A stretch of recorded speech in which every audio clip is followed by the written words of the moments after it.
Hi, tasty കേരളയിലേക്ക് വീണ്ടും സ്വാഗതം. ഇന്ന് നമ്മൾ ബീഫ് കിഴി പൊറോട്ടയുമായാണ് വന്നിരിക്കുന്നത്. ഇതിനായി നമുക്ക് ബീഫ് കറിയും പൊറോട്ടയുമാണ് വേണ്ടത്. അതിൻ്റെ റെസിപ്പി ഞങ്ങൾ നേരത്തെ ഇട്ടിട്ടുണ്ട്, നിങ്ങളത് നോക്കുക. ഇതിന് ബീഫ് കറി ഉണ്ടാക്കുമ്പോൾ നമ്മൾ കുറച്ച് ചാറോട് കൂടി എടുക്കുന്നതായിരിക്കും നല്ലത്. ഇനി അത് നമുക്ക് എങ്ങനെ ഉണ്ടാക്കുന്നതെന്ന് നോക്കാം. അതിനായി 2 വാഴയില വാട്ടിയത് എടുക്കുക. ഇതിലേക്ക് ഒരു പൊറോട്ട വയ്ക്കുക. ആ പൊറോട്ടയിലേക്ക് ബീഫ് കറി സ്പ്രെഡ് ചെയ്ത് ഒഴിക്കുക. അതിലേക്ക് നമ്മൾ ഉള്ളി അരിഞ്ഞത് ചേർക്കുക. അതിൻ്റെ മുകളിൽ വീണ്ടും ഒരു പൊറോട്ട വെച്ചതിന് ശേഷം വീണ്ടും അതിലേക്ക് ബീഫ് കറി ഒഴിച്ച് സ്പ്രെഡ് ചെയ്ത് വയ്ക്കുക. വീണ്ടും ഉള്ളി ഇട്ടതിന് ശേഷം ഇല കിഴിയുടെ രൂപത്തിൽ മടക്കി ഒരു വാഴവള്ളിയോ എന്തെങ്കിലും ഒരു ചരടോ ഉപയോഗിച്ച് കെട്ടുക.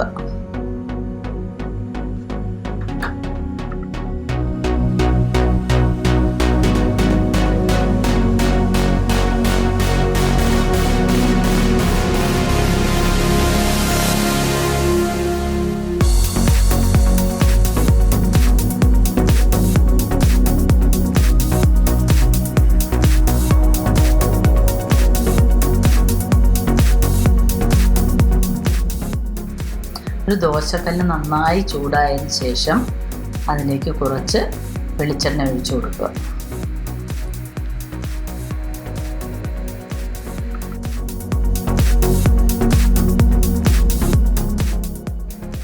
ആ എണ്ണ ഒന്ന് ചൂടായ ശേഷം നമ്മൾ ഉണ്ടാക്കി വെച്ചിരിക്കുന്ന കിഴി അതിലേക്ക് വയ്ക്കുക. എന്നിട്ടൊരു പാത്രം കൊണ്ട് നന്നായി അത് മൂടി വയ്ക്കുക.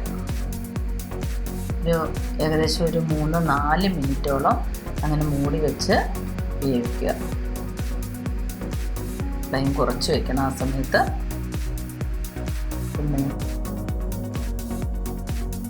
ഇപ്പോൾ ഏകദേശം ഒരു 4 മിനിറ്റ് ആയിട്ടുണ്ട്. നമുക്കിനി ഇതൊന്ന് തുറന്ന് നോക്കാം.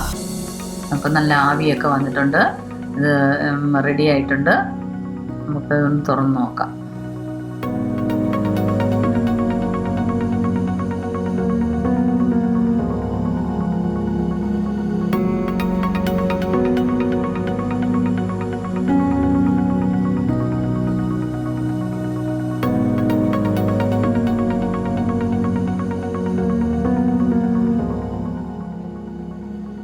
ഇപ്പോൾ ഇത് നന്നായി കിഴി പൊറോട്ട റെഡി ആയിരിക്കുകയാണ്.